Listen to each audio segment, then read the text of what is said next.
안녕하세요. 9월 11일 수요일 매일 성경 가이드 하겠습니다.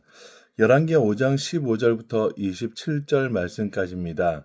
나아만의 치유 이후에 엘리사의 종 게하시가 탐욕으로 인해서 벌을 받는 이야기가 기록되어 있죠.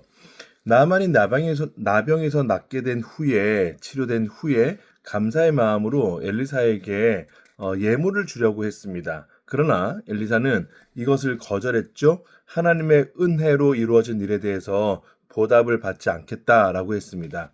나만은 이에 감동하고 여호와 하나님을 섬기기로 한 후에 돌아갑니다.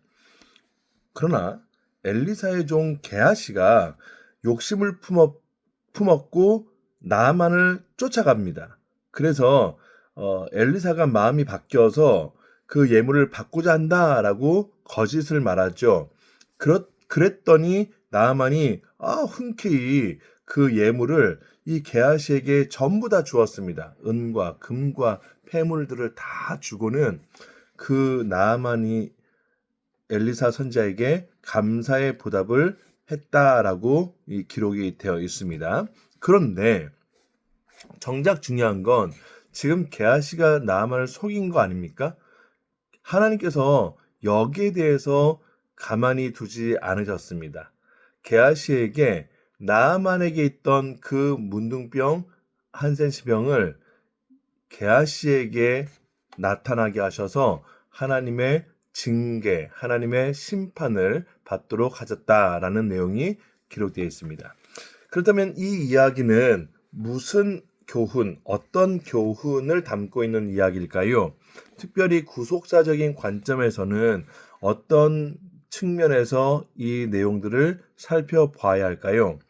먼저 나아만이 치유된 이후에 엘리사에게 예물을 주려고 했지만 엘리사가 이를 거절한 것은 하나님의 은혜가 값없이 이루어진다라는 것을 알려주고 있는 중요한 맥락입니다. 다시 말씀드려서 하나님께서 거저 받았으니 거저 주어라 라고 하시는 이 말씀의 맥락의 이 원리에 따라서 이행하고 계시는데 사람 쪽에서 그것을 보답하고자 또는 보답을 받고자 하는 것은 하나님의 은혜를 거스르는 일이다라고 볼 수가 있는 일인 겁니다. 하나님의 은혜를 상징적으로 강조했다라고도 할 수 있겠죠. 그렇지만 이 게하시의 탐욕이 인간의 죄성과 구속사에 반대되는 모습을 보여주었습니다.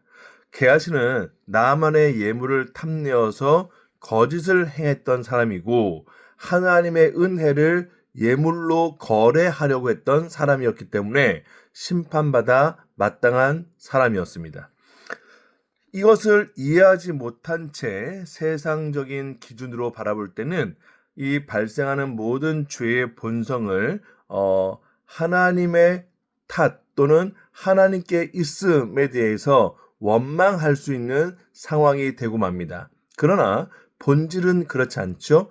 하나님께서 이 일들에 대하여 철저하게 막으셨고, 즉 하나님의 은혜로만 치료되었다라고 하는 것에 대해서 다른 생각들은 하지 못하도록 하셨다라는 이 이야기를 사람이 계속 하나님의 뜻과는 다르게 행동함으로 말미암아 하나님의 마음을 아프게 했다라고 봐야 하는 중요한 내용입니다. 구속사적인 맥락에서 죄의 결과가 무엇인지를 경고하는 내용이기도 하고 탐욕과 불순종은 영적인 죽음을 가지고 옵니다 라고 말하는 내용이기도 합니다. 하나님의 구속에서 벗어나는 자들에게는 심판이 따른다라는 것이죠. 하나님의 말씀의 권위 앞에서 순종하는 자, 하나님께서 허락하신 은혜를 아멘으로 받아들인 자에게는 하나님께서 값없이 거저 은혜로 선물로 치료를 허락하십니다 라는 내용이 구속사적인 내용의 골자입니다. 즉 죄인된 사람에게서는 결코 하나님의 은혜 외에는 이 죄를 용서받을 수가 없고 그 죄를 용서받았다 할지라도 하나님의 은혜에 감사하며 그분 앞에 순종하는 삶으로 살아가야 한다는 사실이 중요하다는 내용이 오늘 이 말씀의 본문이라고 할 수 있겠습니다.